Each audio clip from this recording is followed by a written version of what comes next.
Saludos tejeriles de Merino 100%, este es el podcast Desmadejada, episodio 10.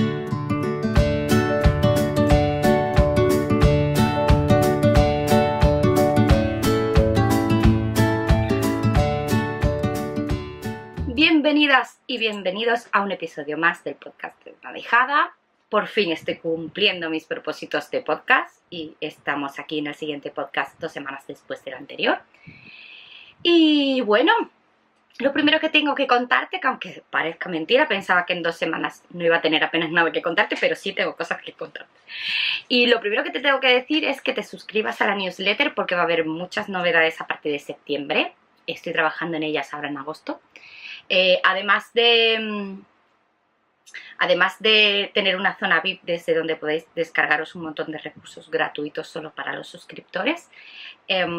Como sabéis y os comenté en el episodio anterior, estoy trabajando en una puntopedia en la que voy a contaros cuáles son las abreviaturas más frecuentes a la hora de tejer en inglés, porque esa terminología es una chuletilla que vamos a, no solo para los patrones en inglés, sino que vamos a aprender en cualquiera de los patrones de Desmadejada. De hecho, me consta que algunas compañeras que son diseñadoras, sus patrones en inglés los están utilizando con abreviaturas y terminología en inglés, aunque las aclaraciones al patrón y toda esta historia venga en español. Sí, la parte de las instrucciones de vuelta 1, vuelta 2, vuelta 3 estamos utilizando la mayoría ya terminología en inglés porque es muchísimo más específica y ayuda mucho más a las tejedoras, así que voy a crear una puntopedia en la que explico toda esta terminología para que seáis capaces de seguir cualquier patrón que la utilice. Y también os comenté que dentro de la puntopedia, además de explicar estos términos, voy a crear otra sección que se va a llamar Masterclass, donde voy a explicar en diferentes especies de clases, un poquito más desarrollado, cosas que solemos tener muchas dudas cuando estamos empezando, ¿no? Cómo se unen ovillos, qué hacer con los puntos de orillo, cómo puedo calcular la hebra que necesito para montar puntos, estoy acabando una madeja y no sé si voy a tener para una vuelta más o no, si voy a tener hebra suficiente, cómo puedo calcular si puedo tejer una vuelta más o tengo que cambiar ya aquí de color o de ovillo, en fin. Este tipo de truquines que vamos aprendiendo a medida que vamos aprendiendo a tejer. Pues eso van a ser una serie de masterclass, que por eso digo que os tenéis que apuntar a la newsletter, porque van a estar en la zona VIP, porque ya sabéis que a mis suscriptores me gusta regalarles un montón de cositas y estas masterclass van a ser gratuitas. Zona VIP y la suscripción es gratuita, simplemente te apuntas a recibir el correo electrónico donde yo te aviso cada vez que hay un episodio de podcast nuevo o hay algo nuevo en el blog y por supuesto las personas que se apuntan a esta newsletter tienen acceso a esta zona de VIP con contraseña. Así que aprovecha y suscribiros, que os voy a dejar justo aquí abajo la suscripción. Siempre me podéis seguir también por Ravelry o por Instagram como Desmadejada, ya sabéis que estoy en todas las redes sociales ahí. Y vamos a empezar ya directamente con el episodio de hoy, con nuestros proyectos terminados.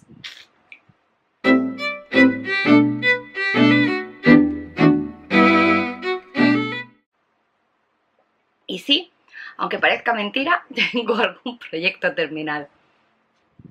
Y es que ahora primeros de mes hago la entrega del patrón del Slow Knit Club. Ya sabéis que es el primer club de punto online para tejer sin preocupaciones. Es un club de punto online para tejedoras que he creado en el blog. Y este es el segundo mes y toca el segundo proyecto. El primero fue, os lo enseñé en el episodio anterior, el chal. Y en este proyecto de este mes, que hasta que no empieza primeros de mes no solo puedo enseñar, y estaba deseando enseñarlo, es una bolsa de proyectos de punto. Y ¡tachán! Esta es la Magic Project Bag, que es la bolsa de proyectos de punto.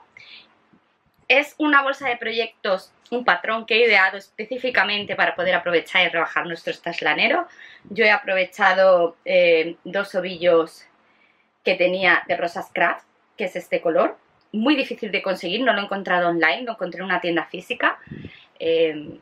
Y estos son 2 ovillos de Drops Saffron en color negro que no sabía en qué proyecto encasquetar este color porque me resulta muy difícil trabajar en negro, como creo que la gran mayoría de las tejedoras.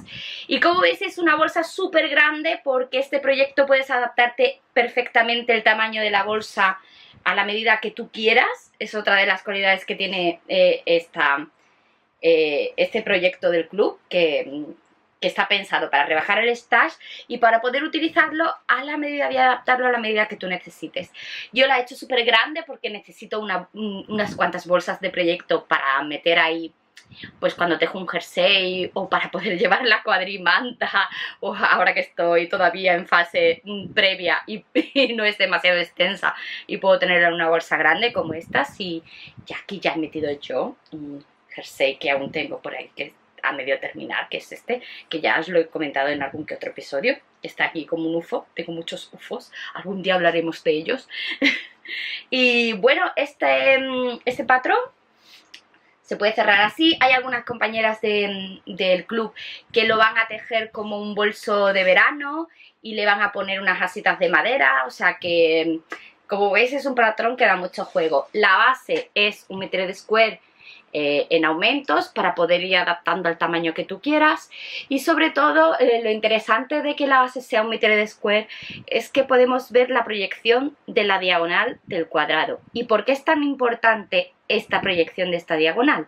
Porque es la que nos va a dar y nos va a archivar el ancho de la bolsa, y es mucho más fácil medir esta diagonal si está marcada en el tejido, ¿no? Por eso he usado en esta base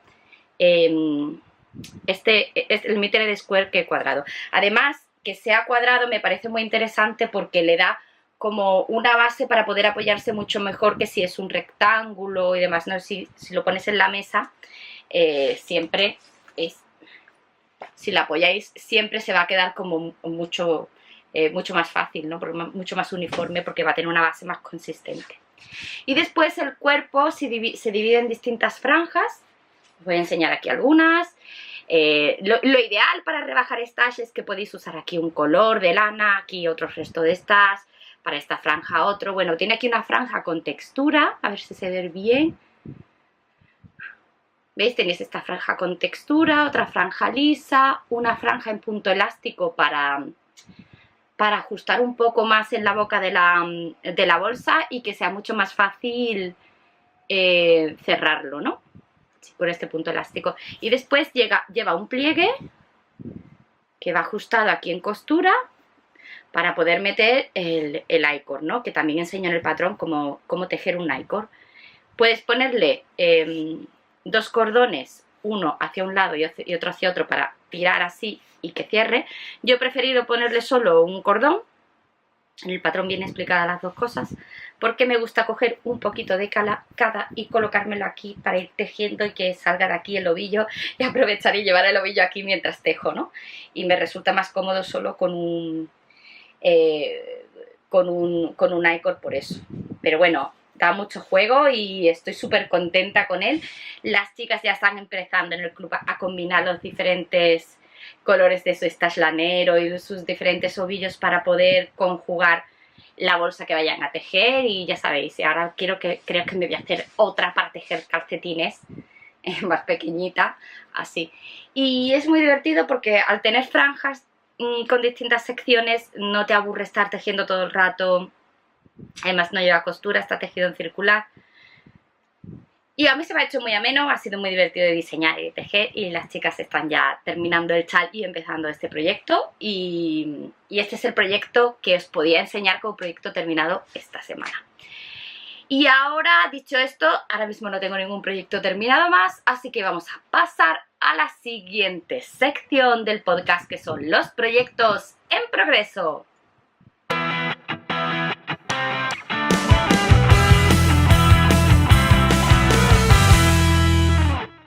Bueno. Tengo unos cuantos proyectos en progreso en este episodio. La verdad es que estoy intentando adelantar trabajo del club, de la entrega de septiembre. Estoy intentando en estas semanas tejerlo para poder tener ahora a final de agosto algunos días de descanso antes de volver a retomar las clases presenciales, ¿no? Que hay que recargar pilas. Así que en la mayor parte del tiempo de estas 2 semanas he estado trabajando en el proyecto de edición del club y demás, que es un trabajo que que no os puedo mostrar porque es un trabajo de horas de ordenador y que forma parte también del proceso de diseño y de venta de patrones y todo este rollo, que también es una parte muy importante. Tejer se lleva una parte pequeña del tiempo en el que tienes que editar, adaptar y diseñar, y entonces no he tenido demasiado tiempo libre de verdad del que yo creía para poder tejer físicamente cosas. Gran parte de ese tiempo de tejido lo he estado dedicando al Chaliguera, que es el siguiente, es el tercer proyecto del club, que saldrá el 1 de septiembre, así que hasta dentro de 1 o 2 episodios no os lo podré mostrar, ya lo estoy terminando. Va a ser un chal chulísimo, os lo aviso ya, porque va a ser un chal en el que estoy metiendo unos pequeños retos de construcción diferentes a los que hay en mis otros diseños, así que creo que va a quedar muy divertido de hacer. Y lo que sí os puedo mostrar son mis avances con el chal Dracarys. Son pocos avances porque ya os digo que estoy intentando terminar el chal del club de septiembre para dejarme un poco de trabajo libre, ¿no? Así que bueno, ya he empezado ya la sección 2, que es esta de aquí que veis así en punto de arroz. Y ya veis, ya está empezando la transición del color de aquí del chal Dracarys, está empezando la transición del color de este ovillo, ¿no? Que es el ovillo este. Es el ovillo del Spring Rainbow de Katia. Ahí está. Ya estoy empezando a usar este que viene un poco de mezclilla.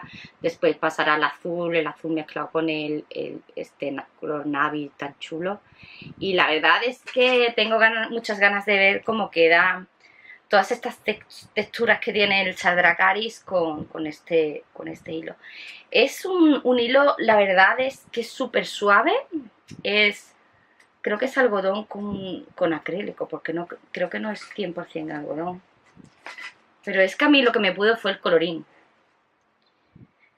Mitad algodón, mitad acrílico. Pero bueno, es súper suave. Sabéis que soy súper fan de que fuera 100% natural, pero a veces los colores de las fibras a veces nos pierden más que la composición, ¿no?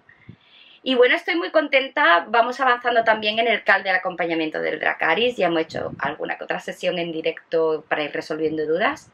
Lo estamos pasando muy bien. Yo, la verdad, he de decir que con estos formatos en los que hacemos sesiones en vivo y podemos preguntar las dudas en vivo y puedo responder las dudas en vivo y en directo con vosotras, me está resultando muy cómodo enseñar así y guiar así cualquier proyecto y resolver dudas, porque la verdad es que casi que nos falta estar con una mesita tomando un café juntas y tocarnos para poder tener la experiencia completa de lo que es una clase de punto presencial. Pero quitando eso de que no nos podemos tocar, pero sí es verdad que podemos estar asistiendo y preguntando las dudas, vamos resolviendo con cámara, ponemos vídeos de ayuda si hacen falta, como tiene vídeos de ayuda al patrón, o sea que de alguna forma se hace muy cómodo enseñar online así. La verdad es que no estaba completamente segura que este tipo de formato funcionara tan bien, y desde el acompañamiento del chal Dracarys como desde el acompañamiento en el grupo de Facebook de las chicas del Slow Knit Club he comprobado que sí, que además se crea comunidad de una manera muy divertida y empieza a socializar la gente, y las tejedoras somos una comunidad muy abierta y funciona muy bien cuando nos juntamos a hacer un proyecto en común y nos ayudamos y nos animamos para seguir adelante, ¿no? Y eso también forma parte del proceso de aprendizaje y me mola un montón, porque además aprovechamos para aprender otras cosas. Y por ejemplo en el Slow Knit Club me vais a permitir que haga estos lapsus y os hable de estas cosas, porque la verdad estoy súper contenta con los grupos que se han formado, porque se ha creado un ambiente muy bonito y quería compartirlo con vosotras. Por ejemplo, en el Slow Knit Club nos hemos propuesto hacer un proyecto en el que vamos a contarnos nuestras experiencias a la hora de comprar online, en tiendas online. Y ahora que están de vacaciones todo el mundo, pues estamos haciendo fotos y una especie de crónica de las tiendas de lana donde vamos a comprar.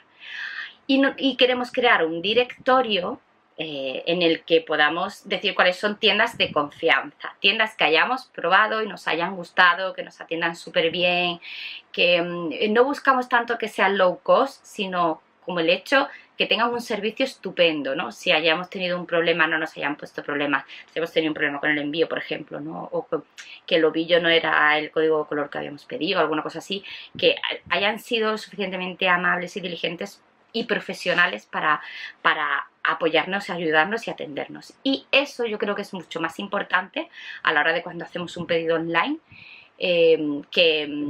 que si es 10 céntimos más barato aquí que 10 céntimos más barato aquí, el ovillo, ¿no? Sino que el envío se haga rápido, lo más rápido posible, que las personas que te atiendan te echen cuenta y respondan a tus dudas y a tus preguntas, que esta serie de cosas que nos gusta saber de mano de otra persona que ya lo ha probado. Así que bueno, si tenéis vosotros experiencia en ese sentido, hacednosla llegar también, que podemos crear un directorio común súper chulo de tiendas, ¿cómo podríamos llamarlo? Tiendas happy, no sé, ¿cómo podríamos llamarlo? Un directorio de tiendas que fueran como de confianza, con las que pudiéramos tratar. Y eso me mola, ¿no? Que podamos tener como aprovechar los conocimientos y la experiencia que tenemos, no solo como tejedoras, sino como usuarias de unos servicios o productos para hacernos feedback unas a otras y saber un poquito qué cosas podríamos recomendar. Así que, por ejemplo, en el Slow Knit Club estamos haciendo eso, estamos haciendo una lista de tiendas como de confianza, ¿no? Y en el acompañamiento del Chaldracaris, pues van surgiendo dudas que vamos respondiendo y resolviendo sobre la marcha, es como no sé, qué hay detrás de un diseño, cómo funciona, cómo va el proceso de diseño de un patrón. Van surgiendo a lo mejor dudas que vamos resolviendo en las clases en directo, que no me imaginaba que la gente podía tener y que las tejedoras podríais tener, pero me ha abierto un poco de pie a poder quizás hablar un poco de esto en algunos podcasts y contaros algunos procesos del proceso de diseño. La verdad es que es muy interesante. Hay muchos tipos de diseñadoras, algún día os voy a hacer como una especie de masterclass de todo esto, de cuál es mi visión de todo esto, ¿no? Porque yo trabajo con un proceso muy específico y hay gente que lo hace de manera más intuitiva y, en fin, hay una serie de sistemas y de pasos para realizar esto, y hay gente que los hace de una forma, gente que los hace de otra. Y es muy interesante ver cómo funciona el proceso de diseño e incluso de edición, de maquetación y de venta de un patrón, ¿no? Hay una figura que es el Text Editor, que aquí en español es que no sabemos ni lo que es, ¿no? Pero en Estados Unidos está el diseñador de punto y después está el editor de patrones, ¿no? Y tú le pasas tus diseños, si quieres, a un Text Editor que te lo pone en humano, ¿no? Te lo pone contado de una forma correcta para que la gente no se pierda con la manera en la que tú puedas tener de explicar los patrones, ¿no? Y hoy en la review, en la Knitting Review, voy a aprovechar para contaros un poco de esto con un libro que he traído precisamente para poder hablaros un poco del proceso de edición y maquetación de un patrón, cómo funciona, ¿no? Que también es interesante, ¿no? Por si os pica el gusanillo, porque hay, yo qué sé, una revista de punto bien explicado todo de una forma que es como un lenguaje propio, y en cambio cuando compras un patrón de pago está explicado de una forma distinta, y cuando te vas a una base de datos gratuita de lanas que todas conocemos, está explicado de aquella manera que igual te puedes perder un poco, ¿no? Entonces hay diferentes formas de contar las cosas, y cómo las contamos también influye mucho en el proceso de hacer más sencillo, ¿no? El proceso de tejer un patrón, ¿no? Por lo menos a la tejedora que adquiere el patrón. Bueno, pues dicho esto, que me enrollo un poquito con una persiana, sabéis que esto forma parte intrínseca de mí, pues os voy a contar que otra de las cosas de mis proyectos en progreso, además del Chaliguera y del Chaldracaris, pues estoy empezando a hacerle ojitos a un chal que tengo abandonado, que se ha convertido en un UFO, un chal que os hablé de él ya creo que en el episodio 6 y 7, os voy a enseñar, que creo que aún no tiene ni nombre. que es este chal de aquí, que se ha convertido en un UFO y que quiero, una vez que termine de proyectar y programar todo lo de septiembre, quiero aprovechar para tejerlo en mis días de descanso. Como veis, es un chal monísimo y que le tengo muchas ganas. Es un chal con diferentes secciones de textura. Ya sabéis que me encanta trabajar texturas para hacer más divertido el proceso del tejido de un chal. ¿Veis? Estoy muy contenta con la textura esta última de color. Queda muy bonita, ¿veis? A ver si la cámara lo coge bien. Y lo puedo ver yo desde aquí. Ahí está. Estoy muy contenta con este chal. Me falta un poquito... Me falta acabar otra sección y una blonda, que es lo que quiero en el proceso de diseño. Pero tiene demasiados puntos, así que creo que yo lo voy a dejar ya como blonda. Y creo que detrás de esto va a haber la blonda en color, en este color cardera. Habrá una blonda y ya está, y acabará ahí. Porque no quiero que se haga eterno. Y yo sé que cuando ya hay más de 300 puntos es como se hace todo cuesta arriba, ¿no? Así que para que no sea demasiado grande. Así que nada más que termine el proyecto del Chaliguera, lo termine de tejer, me pasaré en mis vacaciones a ese, que ya lo tengo diseñado y planteado. Solo tengo que pasar al proceso de testar. Está en pleno proceso de tester. Voy diseñando, yo diseño en Excel y esta serie de cosas, escribo el patrón, voy como en teoría y después en el tester lo pongo en práctica. Antes de hacer toda esta teoría hago una serie de prototipos en pequeño, pruebo distintas texturas, pruebo cosas y después lo cuadro todo en un diseño en plan matemáticas, ¿no? Y cálculo, y cuando ya lo tengo todo eso procesado, entonces paso a hacer yo de tester previo haciendo un prototipo.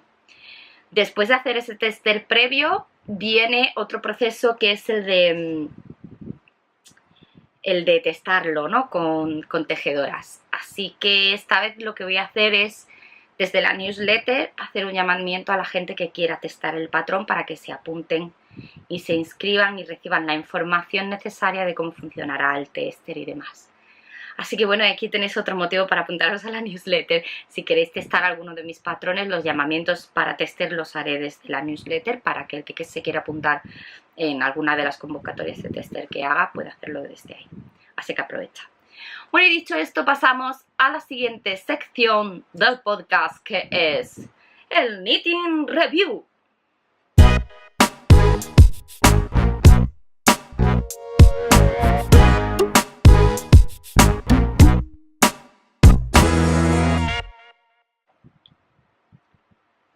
Bueno, como ya os he contado, hoy os traigo dos libros. Creo que siempre os voy a traer en el Knitting Review, o casi siempre, dos libros, porque cuando voy a contaros uno en inglés me gusta meteros también alguno en español, por si acaso. Sí es verdad que si queréis diseñar, editar y vender patrones, tenéis necesariamente que compraros libros en inglés, porque no hay libros en español sobre esto y no sé si existen traducciones, ¿vale? Hoy os voy a enseñar este, que es The Beginner's Guide to Reading Knitting Patterns, que es algo así como la guía para principiantes para escribir patrones de punto. Este libro está súper bien, me ha ayudado a depurar un montón de técnicas a la hora de escribir patrones. No solo es importante que sepas diseñar algo chulo, sino que tengas una manera muy fácil de contarlo para que la gente cuando lo esté tejiendo no se pierda, ¿no? Y que seas capaz de ver dónde pueden surgir las dudas. Sí es muy interesante para mí, me ha ayudado mucho, no solo esto, no solo este libro, sino que me ha ayudado mucho también el hecho de ser profe de puntos e instructora de punto de ganchillo, porque así veo con mucha facilidad dónde suelen surgir las dudas cuando te enfrentas a un patrón. De qué forma se cuentan muchas veces algunas cosas que surgen dudas y cómo contadas de otra manera resulta más fáciles de seguir y en el proceso de creación, ¿no? y de tejido. Bueno, este libro te cuenta pues desde los principios básicos de cosas que tiene que tener tiene que tener información sobre los grosores de hilado, tiene que tener información sobre las medidas, que tenga un patrón, te explica todo lo que debe de contener un patrón para que esté bien contado. Y además tiene secciones sobre cuando quieres hacer, por ejemplo, un patrón que tiene calado, sobre cómo dibujar los gráficos, cómo explicarlos en instrucciones escritas, ¿veis? Te explica cómo hacerlo por escrito y cómo hacerlo en gráfico, en fin, está muy bien porque además te cuenta cuál es la terminología básica esencial que se utilizan los gráficos. ¿Ves? Hay un capítulo específico de gráficos, cómo se trabajan los gráficos para los calados o trenzas o incluso para los bloques de color. En fin, te cuenta un montón cuál es la forma, los software que hay, los procesos técnicos de cómo incluso sitios y portales donde puedes vender. Aquí te cuenta un poco de Ravelry, de Patternfish y de Etsy. Evidentemente, como está en inglés, los portales de los que habla son portales en inglés. La mayoría sí te habla, y te habla de algo súper esencial, que es sobre qué es el copyright y cómo proteger tu patrón, etcétera, etcétera, etcétera, ¿no? Eso tiene mucha información súper interesante para la gente que vamos a diseñar y vender patrones. Y la verdad es que creo que es un libro esencial que toda tejedora que quiera vender ahora o en un futuro sus patrones debería de tener. Ya sabéis que os pondré el enlace abajo. Y este lo compré por Amazon. Ya sabéis que hay muchos libros que yo compro por Amazon, porque la verdad es que encontrar libros en inglés en una librería es muy difícil aquí en España, así que casi todos estos, casi los compro a ciegas y cuando me llegan veo si merecían la pena o no. Esas cosas son así. Pero este de verdad merece la pena, hay que trabajarlo y aprendes un montón de cosas súper importantes del proceso de edición de un patrón, ¿no? Bueno, y ahora vamos a pasar al libro en español. El otro día os comenté un libro que podíais utilizar para como una especie de diccionario de puntos para cuando estabais empezando a tejer en punto y queréis experimentar. También es como una especie de guión básico para empezar a diseñar, porque ahí tenéis una serie de muestrario de puntos. Así que hoy os voy a hablar un poco de ganchillo. Yo empecé como ganchillera, pero el punto me ha atrapado. Este libro de ganchillo es el manual de todas las técnicas de ganchillo de Jean Eaton. Ahí está, de Jean Eaton. Y este libro, de verdad, para mí es el mejor manual de ganchillo que existe. Si alguna vez queréis tener un manual en el que esté explicada la gran mayoría de las técnicas de ganchillo, de verdad, este es el que tenéis que tener. Yo lo recomiendo en el blog, en la sección de tienda, lo tengo como productos recomendados, pondré el enlace abajo si queréis. Yo este también lo compré por Amazon. Yo con muchos libros compro por Amazon, porque aquí no encuentro. Bueno, esto tiene una parte en la que os cuenta un poco las técnicas básicas de ganchillo, la tensión, cómo leer patrones, cómo bloquear, cómo hacer diferentes costuras. Y ahora empieza con técnicas y puntos. Y esta parte pues os explica un poco cómo hacer una técnica y os pone algunos puntos de ejemplo al lado. Entonces está genial para... Y además lo bueno que tiene es que está muy bien explicado, porque tiene esta parte, esto es una cosa que para mí es fundamental, que incluya un gráfico y las instrucciones escritas, tanto en patrón como en punto, porque cuando tú estás empezando y quieres aprender a interpretar gráficos, como aquí te viene la instrucción escrita y aquí el gráfico, eres capaz de ir sacando por ti misma cómo se lee un gráfico y cómo se interpreta un gráfico correctamente cuando estás empezando en ganchillo, ¿no? Entonces este libro funciona como un manual. Yo tengo un montón de muestras tejidas aquí, lo tengo completamente, siempre me ha servido como de mucha inspiración. Yo empecé, en mi tienda en Ravelry empecé con patrones en ganchillo, después me pasé al punto, creo que es mucho más, el ganchillo para mí es demasiado intuitivo. Y la verdad es que las que somos ganchilleras expertas o pseudo expertas o de nivel avanzado, llega un momento en que con una foto podemos sacar un patrón Y entonces me parecía que yo no iba a ningún lado vendiendo patrones de ganchillo, que al final con una foto la gente que sabía ganchillo creo que puede sacarlo. Así que dejé de diseñar patrones en ganchillo, por eso os lo confieso.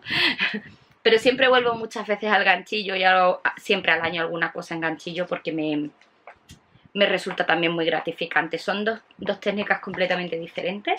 Para mí el punto es como la arquitectura y el ganchillo es algo así como la escultura.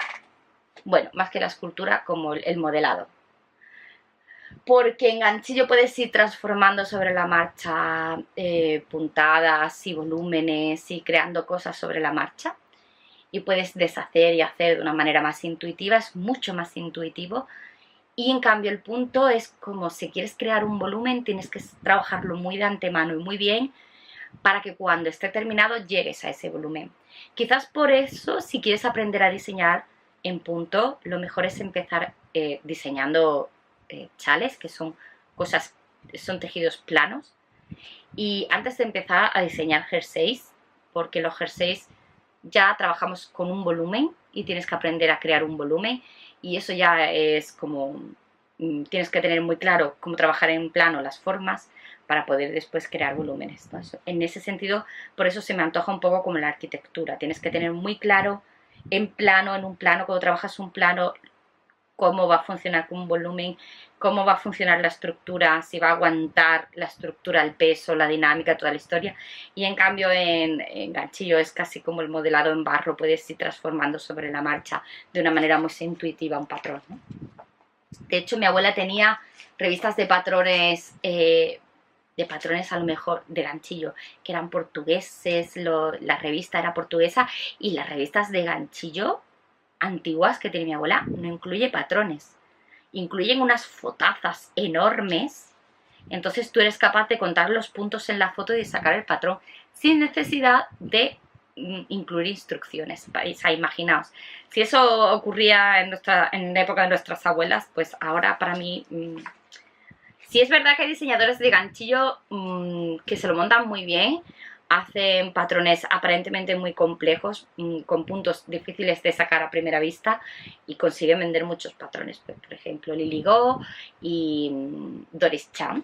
Si queréis, ahora os pondré justo abajo enlaces de diseñadoras de ganchillo que hacen patrones chulísimos y súper molones. Y de hecho Lily Go hace patrones de ganchillo y de punto, y hay algunos patrones de ganchillo de verdad que tú lo ves y te crees que es un calado de punto, y cuando te das cuenta es que son de ganchillo. O sea, es fantástica. Lily Go, por ejemplo, tiene unos chales espectaculares de punto.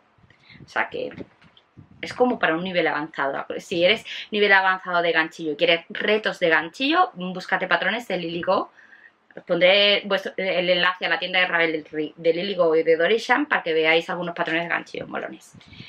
Bueno, pues dicho esto, tenéis aquí, pues eso, cómo trabajar textura, intarsia, color, en circular, no sé, calados, ganchillo tunecino, cómo hacer cordoncillos, cómo hacer ojales, lengüetes. O sea, viene un montón de información súper interesante.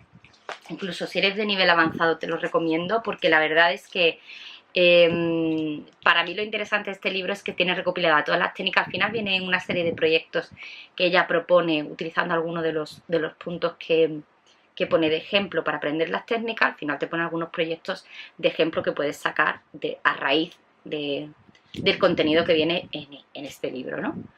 Pero para mí lo menos interesante es los proyectos, la verdad. Para mí lo más interesante es el contenido técnico que tiene, porque te sienta de verdad las bases que tú necesitas para tejer, porque casi todo el mundo que teje ganchillo lo hace de manera muy intuitiva y con tutoriales en YouTube, y sí es verdad que no todos los tutoriales enseñan de forma, digamos, correcta. Cómo se coge el punto, cómo se hace así, cómo se hace así. Eso no quiere decir que no puedas aprender así, pero bueno, siempre es bueno tener un manual de técnicas con la que tú puedas corroborar cosas. Sobre todo si te propones en algún momento vender tus patrones. Hay cosas que igual tienes que corregir a nivel técnico o perfeccionarlo para poder venderlos, ¿no? Así que hoy estoy hablando mucho de venta de patrones. Es que como me han preguntado eso y me han tenido dudas y he recibido dudas de eso, pues estoy como en una fase de reflexión de todo eso. Me vais a perdonar que esté dando un poco la vara con este tema. Pero bueno, si os mola lo del ganchillo, ya sabéis, yo os recomiendo este libro. Yo llevo toda mi vida tejiendo en ganchillo y cuando cayó en mis manos fue como un redescubrimiento del ganchillo porque amplié horizontes en muchas técnicas. Por ejemplo, a mí yo con este aprendí un montón de tunecino, entonces no lo trabajaba, lo desconocía y aprendí muchas cosas de ganchillo tunecino con este libro, lo básico para empezar, y me fui soltando un montón. Y bueno, como es una guía muy visual y viene muchas veces el paso a paso del proceso, pues es muy fácil de seguir. Yo es cierto que casi todo lo que aprendí en su día lo aprendí con libros y con revistas de punto antigua que tenía mi abuela, y a partir de ahí fui perfeccionando técnicas, ¿no? Así que yo soy de las que creo que con un libro bueno, se pueden aprender muchas cosas y muchas veces muchas más cosas que las que puedes aprender en YouTube. Porque no todo el que tiene un canal de YouTube ya lleva tiempo suficiente tejiendo como para conocer de primera mano técnicas que haya probado, ¿no? Y bueno, cuando das con una experta como Jen Eaton, que te lo deja ahí todo mascadito y te lo deja en un manual que puedes ir consultar a menudo, pues yo recomiendo. Como veis, yo lo tengo súper trabajado. Bueno, pues dicho esto, acabamos aquí la sección de Knitting Review, que ha durado súper un montón. Y vamos a empezar la siguiente sección.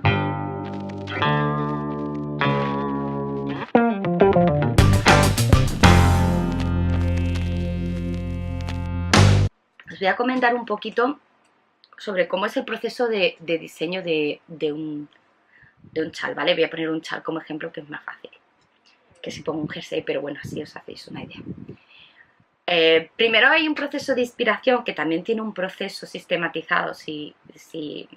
Cuando das diseño de moda tiene un proceso sistematizado que te ayuda a aprender a crear un mood board, un panel de inspiración, un cuaderno de ideas, una serie de recursos para que tú, un diario visual del artista, en fin, hay una serie de recursos con los que tú te puedes inspirar y trabajar para crear los primeros bocetos de un diseño. A partir de esos primeros bocetos que tú dibujas de un diseño, que son como unas primeras ideas conceptuales, a partir de ahí trabajas otra serie de cosas, ¿no? Que también son completamente necesarias dentro del proceso de diseño de un chal, ¿no? Pues bien, yo todo este proceso lo llamo proceso de diseño, ¿no? Que es el proceso en el que tú te inspiras para crear un diseño preliminar y haces una serie de prototipos. Después está otra fase que yo llamo la fase de construcción o la fase creativa, en la que tú ya vas creando, vas pasando de la idea al objeto, ¿no? Vas pasando de algo que es intangible a algo tangible, ¿no? Vas pasando de esos diseños preliminares, vas haciendo una serie de prototipos o bocetos pequeños con los que vas investigando las texturas, los colores, la estructura que vas a aplicar, etcétera, ¿no? Si, por ejemplo, es que he puesto el ejemplo de los chales, pues es un chal, si lo vas a hacer triangular, semicircular, rectangular, circular, cuadrangular, en fin, esta serie de formas que tú en prototipo pequeño vas trabajando para ver cuál idea se ajusta más al boceto que tú tienes o a lo que tú quieres transmitir. Una vez que tienes esa pequeña investigación previa hecha, tanto de puntos, colores, la gama de color, todo lo que va ahí, tu paleta de colores, etcétera, pasas a un diseño definitivo y ya tienes clara cuál va a ser la silueta del chal, qué colores vas a emplear, si son tonos tierra, si vas a estar inspirado en el otoño, en fin. Esta serie de cosas que se ha trabajado en el proceso de la fase de diseño, ¿no? De inspiración de esta idea, ¿no? En la que se crea. Una vez que tienes claro eso, yo empiezo a trabajar a nivel matemático todo esto, ¿no? Hay mucha gente que lo trabaja de manera intuitiva. Yo creo que en el diseño hay como dos tipos de diseñadores, igual que en el mundo de la escritura hay dos tipos de escritores. Está el escritor. ¿Se habéis dado alguna vez a un curso de escritora creativa? Yo he dado alguno online y es muy divertido, os lo recomiendo, os abre mucho la mente. es genial. Pues en este proceso de escritura creativa siempre se habla de que hay dos tipos de escritores. Está el escritor de mapa y el escritor de brújula. El escritor de brújula va creando sobre la marcha su historia, y es como si los personajes mismos le fueran contando para dónde tiene que tirar, para allá, para acá, ¿no? Y hay mucha diseñadora de brújula, mucha diseñadora que empieza a diseñar y dice, bueno, esta parte no me convence, deshago, ahora lo voy a hacer con otro punto, vale, este sí, voy para adelante, voy para allá, no, ahora hago esto otro. Parten con una idea inicial general, igual que un escritor de brújula, una idea general de la historia, pero se puede ir sobre la marcha transformando completamente. Y después está el escritor de mapa, y el escritor de mapa escribe como un guión básico. Pues fulanito va a ir andando desde el punto A al punto B y en el camino se va a encontrar con esto, con esto, con esto, va a conocer a estos personajes que le van a delimitar la trama, va a ser la aventura para acá. Entonces tienes como una estructura de a dónde vas a ir y a partir de ahí escribes. Ese es el escritor de mapa. ¿Qué pasa con el diseñador de mapa? Pues es el proceso que yo estoy contando. O sea, tú vas con una idea genérica, haces como unos primeros prototipos para ver si te van a funcionar esa idea genérica, que es como una primera incursión en tus personajes, ¿no? De la trama, que es hacer los prototipos para ver la estructura, las texturas, los puntos que vas a emplear. Y una vez que la tienes, ahora creas el mapa, que en mi caso es el patrón. Me meto en Excel, hago una serie de... Esto va a ser los aumentos, va a aumentar X puntos en cada vuelta, va a aumentar así, la progresión de aumento va a ser tal, si hago no sé cuántas vueltas más o menos tendrá estas medidas el chart, necesito si hay X secciones que esto tenga, pues esto tenga X número de vueltas cada sección para que sea, en fin, tú lo trabajas, el mapa de cómo vas a llevar ese diseño. Y una vez que lo tienes trabajado, después pasas a la siguiente fase de diseño, que es la creación del prototipo. Y hay muchas formas de crear prototipos, porque hay gente como estos diseñadores como los escritores de brújula, ¿no? Que son diseñadores de brújulas, que muchas veces trabajan el prototipo a escala más pequeña y después lo que hacen es transportarlo a una escala mayor, ¿no? Hacen a lo mejor un chal así en pequeñito, una cosa así de chal pequeñita, en la que van todas las secciones más o menos y a partir de ahí ya después trabajan el mapa. Y hay otro tipo de diseñadores que trabajan primero el mapa y después ya pasan a la práctica y empiezan literalmente y directamente a tejerlo. Y mientras van tejiendo, van comprobando si van a realizar después alguna modificación dentro de ese mapa. Ese es mi proceso. ¿De acuerdo? Este proceso de mapa. Yo hago prototipos, paso a Excel, trabajo a nivel matemático y demás, y después me paso a la siguiente sección, que es dibujar, hacer como un pequeño tester previo. ¿Y por qué hago todo este proceso? Porque veréis en el diseño, yo siempre digo que hay como, es como un taburete de 3 patas, y son esenciales esas 3 patas. Una pata es sin una de esas patas evidentemente se cae todo el diseño y no te funciona. Una pata es el cálculo matemático, que es este proceso en Excel que yo trabajo y demás, que es necesario y es previo al patrón, por lo menos lo ideal es que sea previo. Y después hay otra pata que es la geometría. Tú necesitas saber de antemano cómo conseguir formas geométricas distintas. Tú tienes que saber cómo hacer un triángulo, cómo hacer un círculo, cómo hacer un rectángulo, en fin, cómo hacer un triángulo en vortex, que es así como de lado, como un poco el chaldracaris, ¿no? Que va así, es triangular simétrico, que se llama también en algunas redes sociales y demás. Bueno, pues este tipo de formas geométricas tú tienes que saber trabajarlas para poder diseñarlas así. Y necesitas además el cálculo matemático, que es un proceso matemático que te tienes que poner a trabajar. Cuántos puntos por vueltas aumenta, y no crees que es tan difícil, ¿de acuerdo? Si aprendes a hacer patrones básicos, llega un momento que a partir de ahí eres capaz de hacer transformaciones. Y bueno, dicho esto, tenemos la matemática, tenemos la geometría y por otro lado está la física. ¿Cómo se comporta el tejido cuando está tejido? Es decir, no es lo mismo tejer un punto jersey que tejer en punto bobo o punto musgo, que tejer en punto de arroz, que tejer un punto elástico. ¿Por qué? Porque físicamente se va a comportar diferente. Ya sabemos que el punto Jersey tiende a enrollarse sobre sí mismo y a contraerse. El punto bobo tiende a encogerse en horizontal y se queda a lo ancho, se queda en su sitio.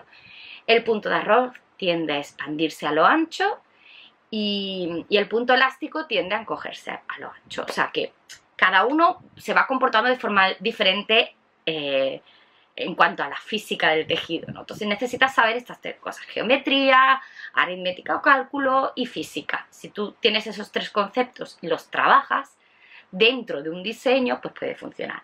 Por eso a veces es necesario, yo siempre hago estos prototipos preliminares antes de hacer el cálculo aritmético, ¿no? ¿Por qué?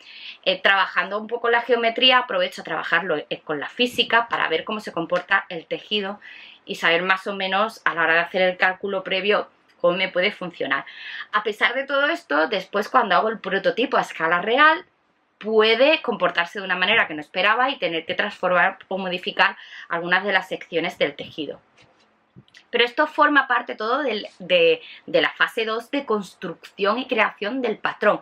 Ya veis que todo esto no es una cosa que se hace en 2 días. Es un proceso de trabajo que lleva bastante tiempo. Es verdad que cuanto más conoces las herramientas con las que trabajas, tanto de Excel como de cálculo geométrico y matemático y la física del tejido, cuanto más experiencia tienes, más conoces cosas, más agilizas el proceso. Pero no obstante, todo tiene un proceso de tiempo, ¿no? Y la verdad es que requiere bastante tiempo. Me sorprende cómo hay gente que saca tantos patrones a la vez, o sea, no, me sorprende. No sé si es que por el proceso que yo utilizo lo voy haciendo de una manera demasiado concienzuda, igual me paso en ese sentido, pero para mí creo que es el proceso correcto. Después hay 2 fases más dentro de la venta de un patrón, de la creación de un patrón y ponerlo a la venta, que es la fase 3, que es lo que yo llamo edición. Tienes que pasar tu patrón por copyright, tienes que protegerlo, antes de buscar testers ni nada, ¿de acuerdo? Lo primero que haces es proteger el patrón, después buscas testers para aprovechar y ver si hay corrección de ratas, porque puede ocurrir que tú lo veas perfecto y ahora al pasarlo al editarlo en el ordenador, al editar el contenido, puedes equivocarte al escribir yo que sé, una vuelta o algo, que todas estas cosas ocurren, pues somos seres humanos y es normal que pueda haber algún fallo que se te escape. Así que siempre es bueno hacer testers. De hecho, no solo es bueno, sino que es fundamental, si pones un patrón de pago a la venta, es que se haya testado el patrón. Para mí es tan fundamental que es que no hay un patrón de pago que yo no testé antes de ponerlo a la venta.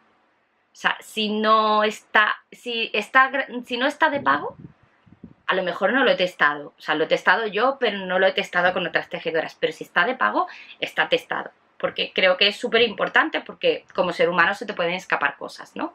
Y siempre ven 8 ojos más que 2 o 16 ojos más que 2, en fin, que es bueno. Una vez que tú ya tienes el tester hecho, daros cuenta el proceso de tiempo que dura todo esto. Desde que tienes la idea hasta que generas el diseño, haces el primer tester a escala real, que es el que haces tú, la muestra, la muestra del diseño ya terminado. Haces el tester con otras testers para hacer corrección de ratas, que esto es otra cosa de la que os hablaré el otro día, porque lo de ser tester, la verdad es que es un proceso que en Estados Unidos hay algunas testers que son profesionales y se han profesionalizado en esto, y hay gente que sigue testando de manera altruista, y hay mucha escala diferente en esto de testar un patrón, que ya da como para un podcast aparte, ¿vale? Esto de los testers. Pero bueno, dicho esto, tú testeas el patrón con otras tejedoras que lo comprueban que está bien, y una vez que esto está hecho, ahí no acaba la cosa, porque si quieres de verdad vender tu diseño, tienes que hacer sesión de fotos, y sesión de fotos profesional, o con un amigo que sea súper aficionado a la fotografía y haga unas fotos brutales, ¿no? Porque si tu foto no es profesional, evidentemente es como si estuvieras echando por tierra todo tu trabajo de creación, o sea, de diseño, de creación y de edición, porque no está concorde a la calidad que se supone que estás ofreciendo.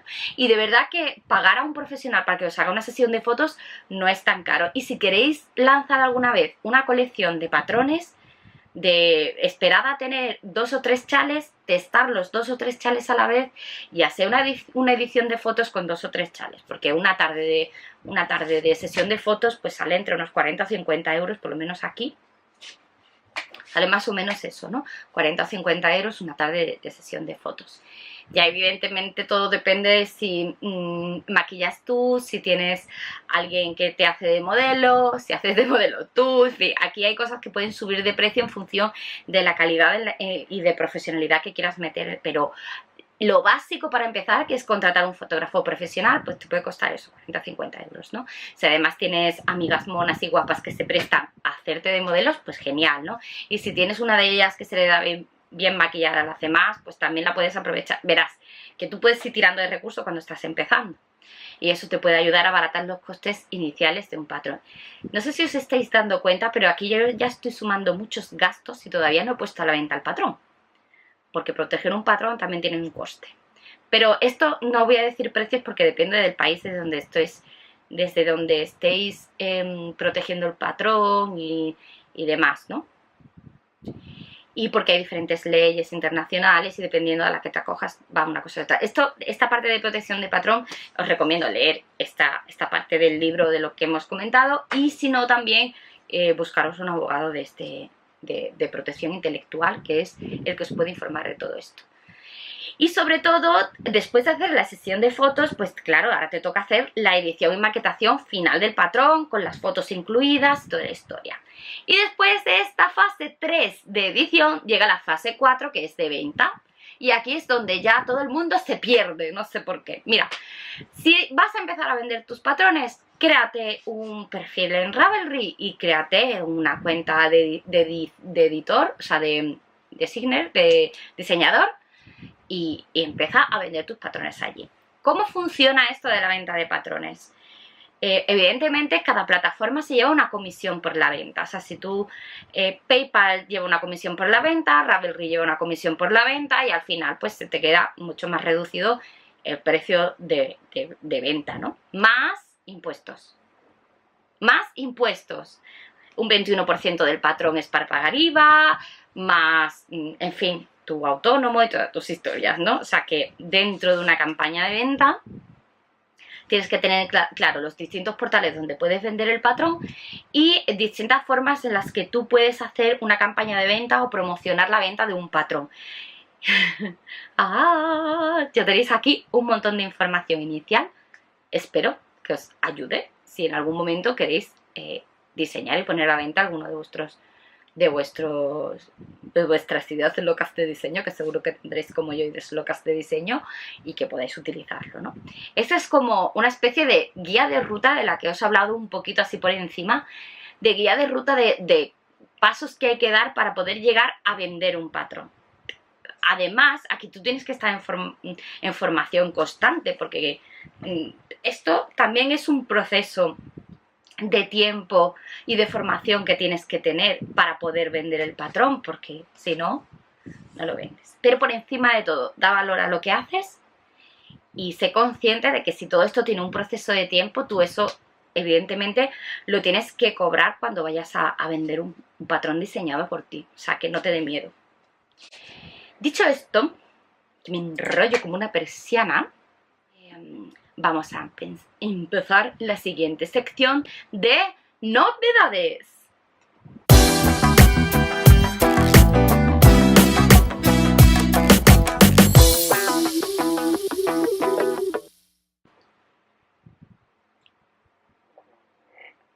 Bueno, sobre novedades. Tengo que comentaros dos novedades. Una es las novedades en la web y mis grupos de Facebook y otra es sobre novedades de mi stash lanero. Así que vamos a empezar con novedades en la web y redes sociales. Bueno, pues mis novedades en la web y las redes sociales es que voy a crear unas nuevas secciones en el blog y unas nuevas secciones en el podcast. Os quiero comentar primero sobre estas nuevas secciones. La primera sección que voy a poner nueva en el blog va a ser una sección que empecé hace mucho tiempo, antes de tener ningún podcast, que se llamaba algo así como el consultorio de la madeja. Y en este consultorio de la madeja, pues vosotras me hacéis llegar dudas que teníais sobre tejido, sobre fibras para tejer, herramientas, agujas, marcadores y demás, o sobre técnicas de tejido o algo así, y yo aprovechaba en este consultorio para resolver vuestras dudas, ¿no? Recuerdo haber resuelto dudas sobre cómo con qué fibra puedo tejer en invierno si tengo alergia a la lana, qué otras fibras hay que no sea el acrílico, por ejemplo, ¿no? Una de las cosas que vimos en el consultorio de la madeja. Duró muy poco porque me llegaron muy pocas dudas, así que ahora voy a hacer un llamamiento desde aquí, desde el podcast, para que apuntéis en una lista súper larga todas las dudas que tengáis y me las hagáis llegar una a una en emails diferentes, cada email con una temática de una duda, para aprovechar e ir resolviendo en cada podcast una duda que os surja al respecto, o una sugerencia, un comentario, etcétera, etcétera, y podemos ir metiéndolo en el podcast, la sección del consultorio de la madeja. Después, después de esta sección, haremos el primer consultorio de la madeja, porque he recibido un email que creo que viene genial para empezar el consultorio de la madeja. Y dicho esto, aparte de este consultorio, vamos a ver otra cosa en el blog que he empezado a instaurar estas semanas, desde el episodio 9 al episodio 10, y es que yo he estado haciendo revisión de redes sociales y tenía un montón de grupos de Facebook que algunos he ido archivando porque eran de algunos cursos de diseño de jerseys o de cursos de un curso online de chal o de cosas así que he ido haciendo a lo largo de estos años y que ya he ido cerrando y archivando. Entonces me he quedado solo con 4 grupos de Facebook. Yo tenía demasiados grupos de Facebook. De esos grupos de Facebook, 2 de ellos son un complemento de una plataforma de pago o de un servicio que yo ofrezco. Uno de ellos es el del acompañamiento al Cal Dracarys, donde resolvemos todas las dudas y aprovechamos para hacer dudas tejeriles y cómo se crean proyectos a Ravelry y un montón de cosas más, aparte del CAL. Aprovechamos este tiempo para hacer sesiones en directo y resolver dudas y tejer juntas el Cal Dracarys. Y evidentemente ese grupo de Facebook es cerrado y está sujeto al previo pago del acompañamiento del CAL.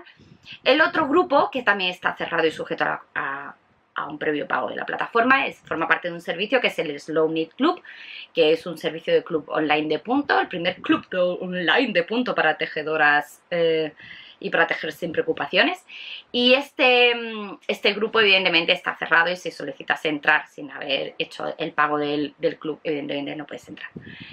Y en ese grupo pues resolvemos todas las dudas de los patrones que proponemos cada mes, etcétera, etcétera. Y hacemos sesiones en directo depende del proyecto. A veces hemos hecho una sesión en directo semanal, otras veces las vamos a hacer cada 15 días, depende de la duración del proyecto, las hacemos con mayor o menor frecuencia. Entonces estos 2 grupos de Facebook están completamente cerrados y no podéis acceder a ello. Después tengo otros 2 grupos, uno es el de los cursos de esmadejada, que es única y exclusivamente para mis alumnas de los cursos presenciales. Si alguna vez has sido alumna o eres actualmente alumna de uno de mis cursos porque ya has reservado plaza para septiembre para el curso que viene, pues solicita acceso. Si no lo has hecho aún, os pondré el enlace abajo, solicitáis acceso, y si formas parte de mis cursos te daré acceso, si no formas parte de mis cursos no, porque en este grupo aprovechamos para comentar todas las cosas relativas a los cursos presenciales. Por ejemplo, este año vamos a hacer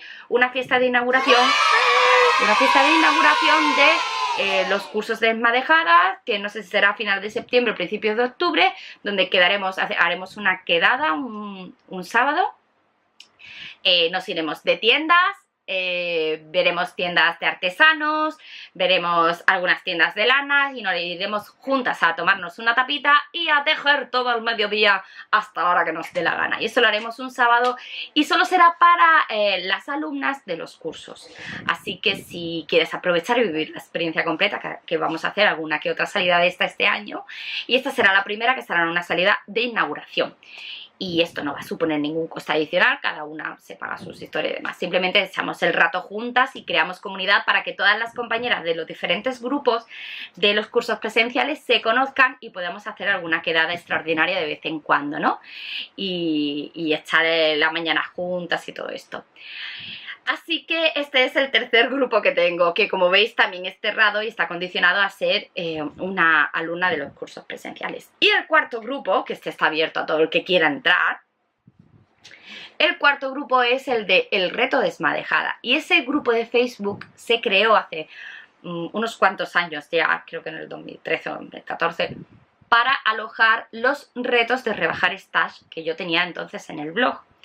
Y que se convirtió del reto rebajar stash al reto desmadejada, porque de ahí vamos proponiendo distintos retos, distintos tejer juntas, cales, distintas, no sé, el reto, por ejemplo, de organizar el stash, y ahí vamos comentando distintas cosas.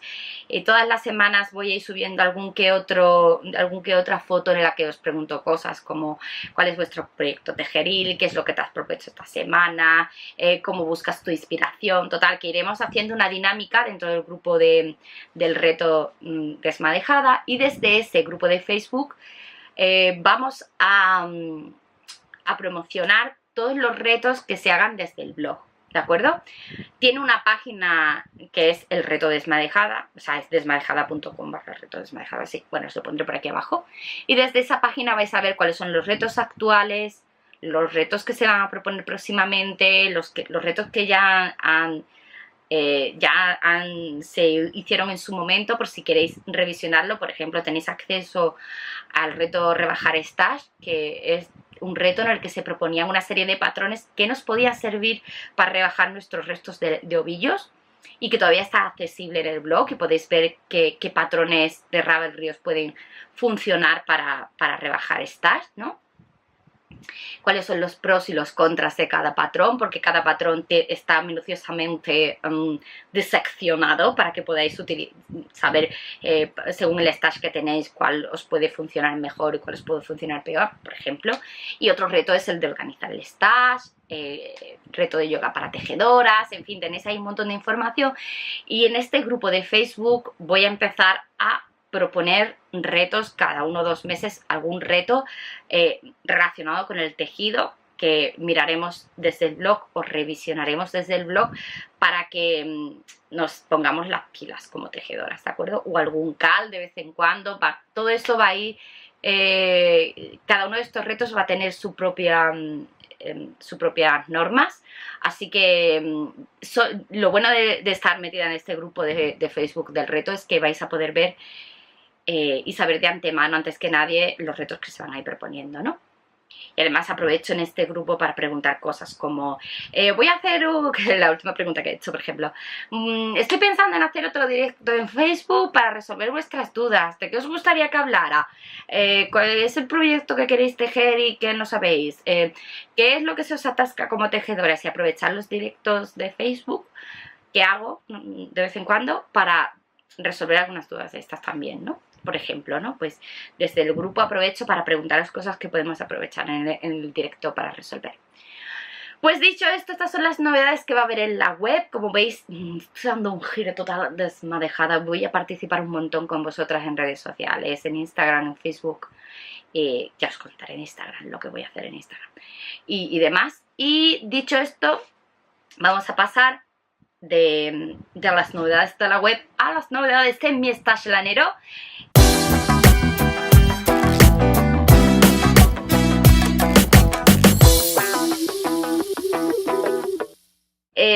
La verdad es que esto lo tenía hace tiempo, pero no os lo enseñé en el episodio anterior.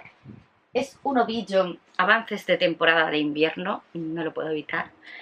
Es un ovillo que, aunque la composición que tiene no me gusta porque es 80 acrílico, 20 lana, no pude evitar llevármelo a casa por el colorinchi que trae. Mirad cómo mola. Me encanta. Mirad los colores que tiene. ¿Veis? Aquí se ve más plano y se ve mejor todos. Y es que mola un montón.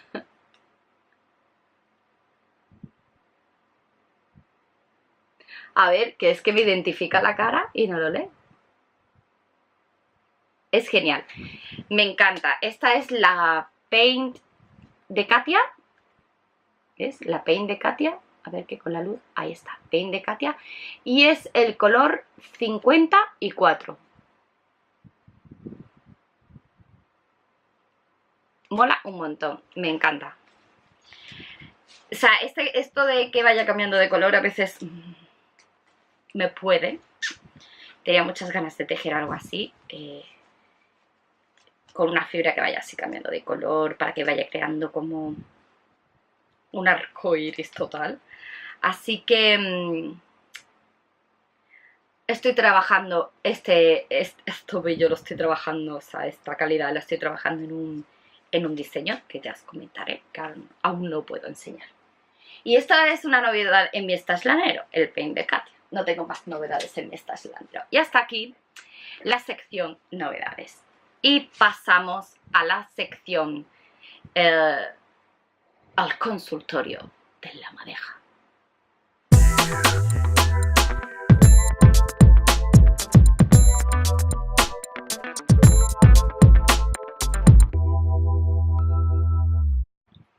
Bien, pues bienvenidas al consultorio de la madeja. Os voy a leer un email que recibí justo ayer, sábado. Y dice así. Hola, soy Cindy Amaya. Recién estoy leyendo el reto Organizar el Stash Lanero y resulta que sé de un lugar donde recibían lanas para donar. Os hago un pequeño lapsus en el reto para organizar el stash, que os pondré abajo un enlace para que podáis echar un vistazo en este reto.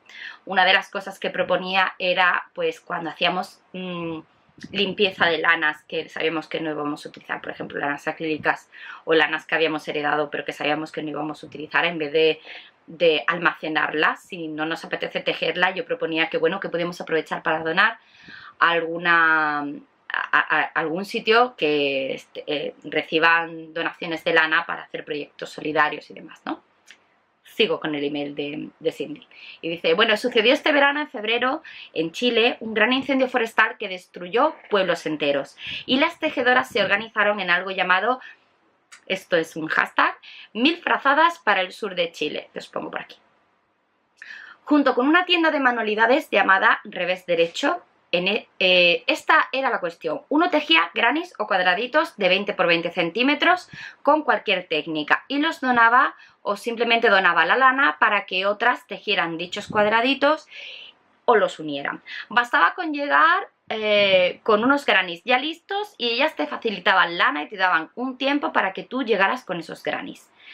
Ya terminó esta campaña, pero ellos siguen recibiendo granis listos para la siguiente tragedia nacional, ya que Chile es un país muy catastrófico. Es una buena idea que, imagino, tú puedes copiar y hacer público en tu blog. No necesitan tener una tragedia para donar frazadas, simplemente pueden donarlas a un asilo, un hogar de menores, qué sé yo. Acabo de tropezar con tus podcasts y te encontré fascinante, así que sigue así. Saludos desde Chillán, Chile, Cindy Amaya. Muchas gracias, Cindy Amaya, me alegra que te gusten los podcasts, así que aprovecho en este episodio para hacer un lanzamiento. Y es este. Creo que yo puedo ayudar desde el blog de la siguiente manera que voy a proponeros. En el reto de organizar el stash lanero, pues la sección de donar lana hablé un poco sobre este tema, así que creo que podría yo desde el blog hacer una especie de directorio de espacios o sitios en los que puedes colaborar con fines solidarios tejiendo mantas, o bien puedes colaborar haciendo donaciones de lana o económicas, como sea. Yo imagino que cada proyecto estará abierto a unas normas u otras, ¿no? Por ejemplo, sé que aquí en Sevilla hay dos no sé si llamarlo grupos, asociaciones o espacios que se dedican a tejer con fines solidarios. Una es las arañas solidarias y otra es Tejiendo para Abrigar Sevilla. Y sé que estos dos grupos realizan mantas de cuadraditos, ya sean de grano o de punto, y las dan después con fines sociales a gente que lo necesita. Entonces, sé que esto está aquí porque yo en mi localidad conozco lo que funciona, pero no sé en otras localidades o en otros países qué es lo que pueda funcionar con fines solidarios. Así que he pensado que estaría genial si desde el blog creo una especie de directorio para tejer, o Tejiendo Solidaridad o algo así, que muy pronto pondré en el blog y que anunciaré también en la newsletter por si alguien dentro de su localidad o de su país conoce actividades de este tipo, y poder crear un gran directorio de Tejiendo Solidaridad donde haya diferentes acciones sociales. Por ejemplo, en España sé que existe la asociación La Yaya, que también teje mantas, bufandas y una serie de cosas con fines solidarios. A veces las donan, otras veces creo que las venden, no estoy muy segura, ¿de acuerdo? Pero creo que las venden para recaudar fondos para alguna actividad social. Utilizan diferentes técnicas y labores. Os pondré enlace abajo sobre este punto que trabajamos en el reto Rebajar Stash sobre donar lanas, porque las pocas acciones solidarias que conocía las coloqué ahí y coloqué ahí información. No obstante, yo creo que es muy interesante crear un directorio más completo donde todas podamos ir añadiendo asociaciones, grupos con fines solidarios o incluso tiendas de lanas que se dediquen a estas cosas. Así que aprovechad y si conocéis algo de esto, me escribís un email a info@desmadejada.com. En el asunto ponéis Tejiendo Solidaridad para que yo sepa que es sobre el directorio de este directorio que os estoy hablando, con fines sociales o solidarios. Así que, y me escribís todo lo que tengáis sobre la asociación en la que colaboráis o sobre algún espacio, entidad y demás que tenga este tipo esté abierto a este tipo de acciones, y crearemos un directorio con todo esto en el blog y lo tendréis disponible en cuanto ya lo tenga un poquito perfilado, lo tendréis disponible con acceso inmediato para que podáis ver cosas que nos puedan funcionar, ¿no? Y me encantaría empezar a colaborar con algún fin solidario así, primero, ¿no? Que crear un recurso para que las tejedoras que quieran donar lana o donar su tiempo tejiendo cuadraditos puedan saber a qué espacio pueden recurrir, a qué entidad pueden recurrir dentro de su localidad. Igual hay entidades que tienen distintas sedes y que cada una pues puede hacerlos llegar por correo, en fin, que cada tejedora pueda tener un recurso con el que si quiere trabajar en algún fin social puede hacerlo a través de este directorio.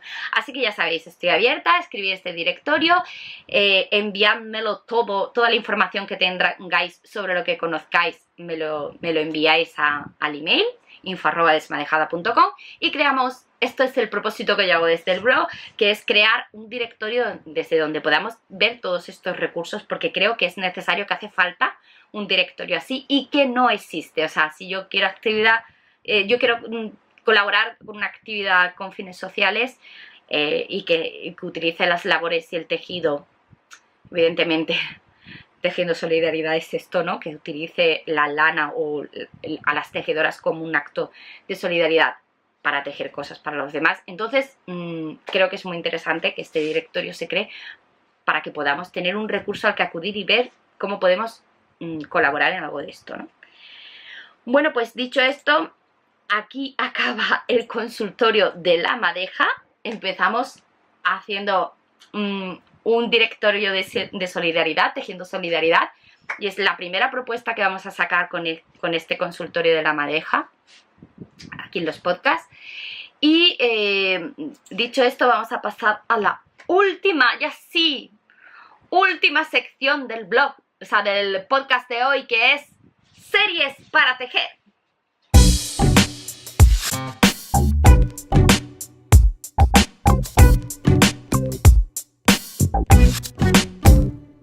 Bien, hoy os voy a comentar dos series para tejer. Sabéis que soy súper friki de las series y me encanta ponerlas de fondo. Y son dos series que es que van juntas como en un pack, es un tándem. Y tienen un rollo así a lo Hermanas Bronte, o sea, de estas series de época que tú te pones, que dices, oh, que me gusta, ¿no? Y me la tengo que poner de fondo mientras tejo, y os voy a hablar de dos. Y todo esto porque sé que van a sacar la tercera temporada de una de ellas, ahora en septiembre, que estoy ya, que me como las uñas esperándola. Y estas dos series son, la primera de ellas es Outlander. Creo que está basada en una serie de libros, creo que en Latinoamérica se tituló algo así como La Forastera, pero creo que aquí en España, creo que esa serie de libros no ha llegado, por lo menos no tengo constancia de haberlo encontrado. Y se ha hecho una serie con esos libros, creo que tiene como unos 10 capítulos nada más.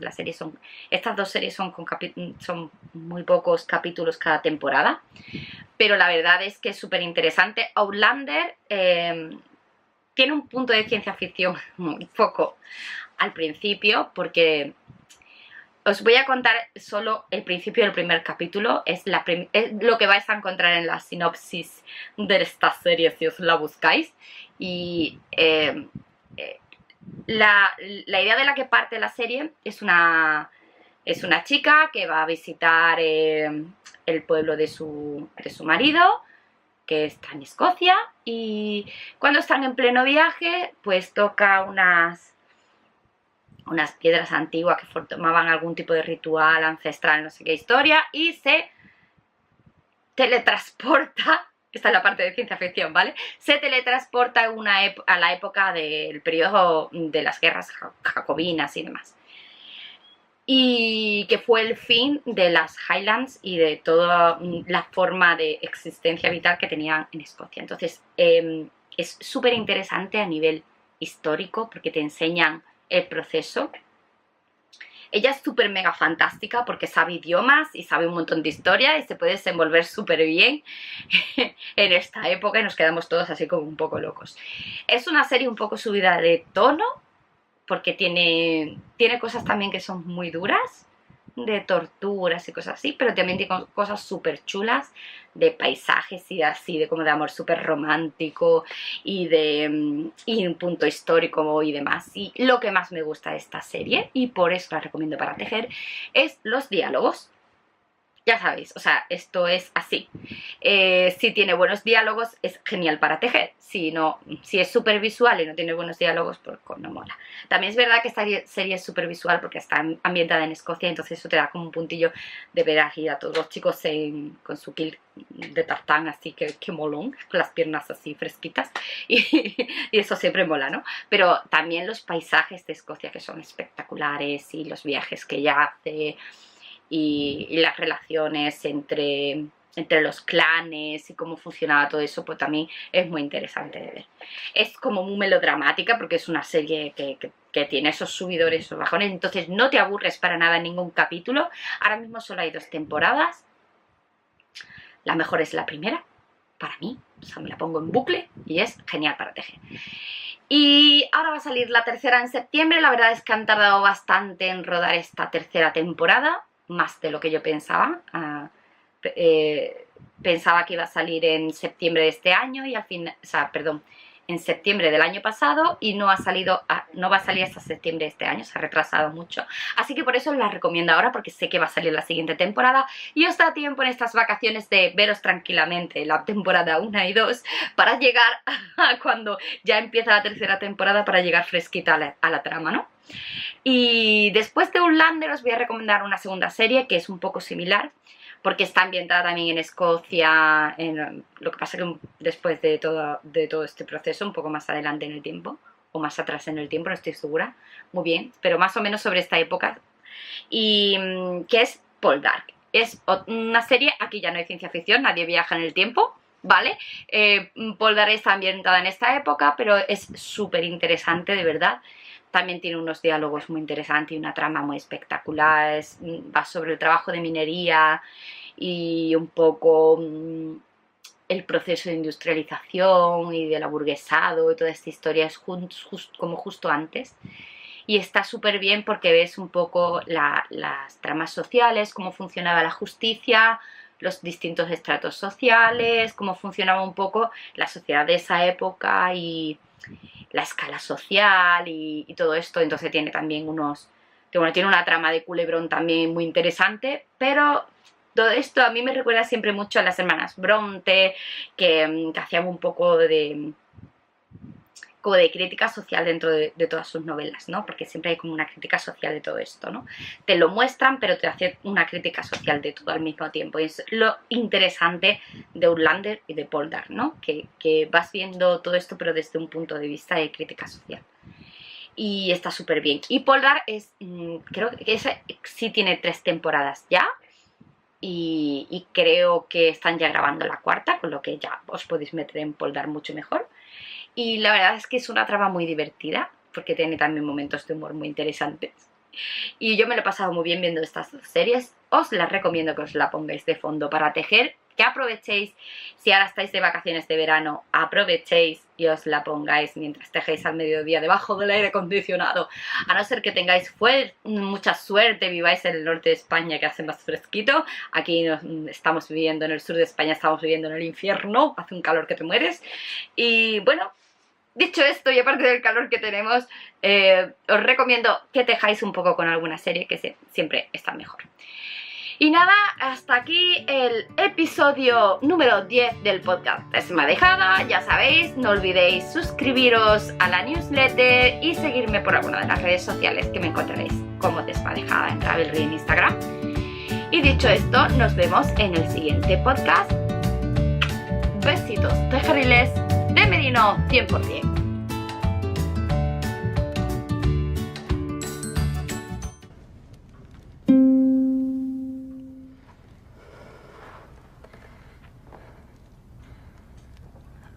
I'd pluck a fair rose for my love.